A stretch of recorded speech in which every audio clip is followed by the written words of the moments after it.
When you first land on your deserted island in Animal Crossing New Horizons, you won't have anything to your name, and it may take longer than you'd think to gain access to things like tools, buildings, and features you may have taken for granted in previous games. Luckily, we've got a fast track to unlocking all the important stuff. There's a lot to unpack, so let's run down the list. On your first real day on the island, take up Tom Nook's offer for a DIY workshop class to learn how to craft recipes, including the bug net and fishing rod. Be sure to bring him 5 bugs and/or fish, and you'll gain access to recipes for how to make an axe for chopping wood and a watering can for flowers. Once you've given him enough bugs and fish, Blathers will call and ask to join you on the island, so put down a nice plot for his tent and wait for the next day. Once Blathers is settled in, talk to him and he'll give you recipes for the shovel to dig up fossils and strike rocks, plus a recipe for the vaulting pole to get across the river that's been blocking your exploration. If you want to get a real museum, be sure to send Blathers 15 more specimens, bugs, fish, or fossils. Your next task is to pay off your deserted island package with 5,000 Nook Miles, so keep doing activities to score more points. Paying off your initial bill will unlock Nook Miles Plus, which are endless daily tasks to keep the Nook Miles rolling in, and you can buy new items with Nook Miles like better tools and recipes. With your bill paid off, tell Tom Nook you want a house, and you'll wake up the next day with a one-room house you can customize to your liking, and you'll end up with another bill. Go to Resident Services after getting your house set up, then talk to Timmy about setting up a real shop on the island. You'll have to gather 30 of each type of wood, plus 30 iron nuggets, so this might take a while. Remember, you can also use Nook Miles tickets to fly to uncharted islands. Once you have all the materials, hand them in and place down the lot for Nook's Cranny, which takes a day to build. With the shop built, you'll run into Mabel at Nook's Cranny, who will start appearing by the Resident Services tent on a random weekday and weekends to sell clothing items.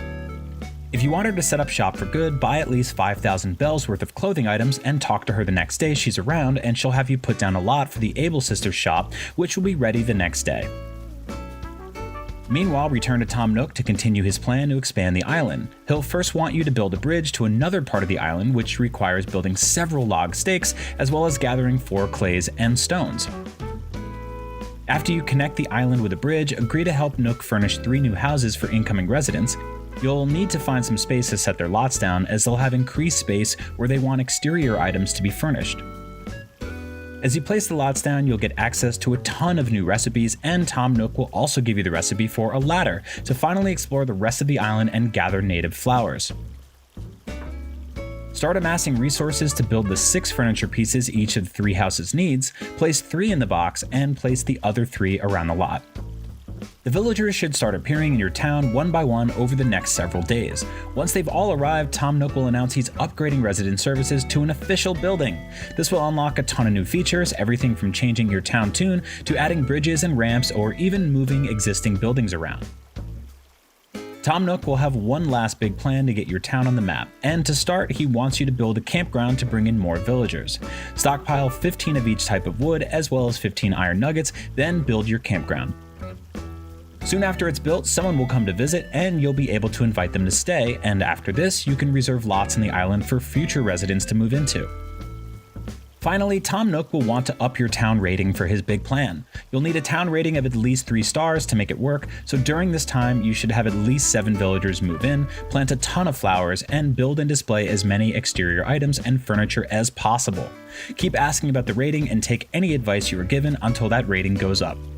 Once your town rating hits 3 stars, a big event will take place. We won't spoil what, and after its conclusion, Tom Nook will give you the ability to terraform your own paths, and you can buy additional licenses to create rivers and reshape cliffs as you see fit. And that's all the major things you can unlock in Animal Crossing New Horizons. Of course, there's plenty more things to find, from DIY recipes to special visitors and much, much more, so be sure to check out our New Horizons wiki guide. For everything else, stick with IGN.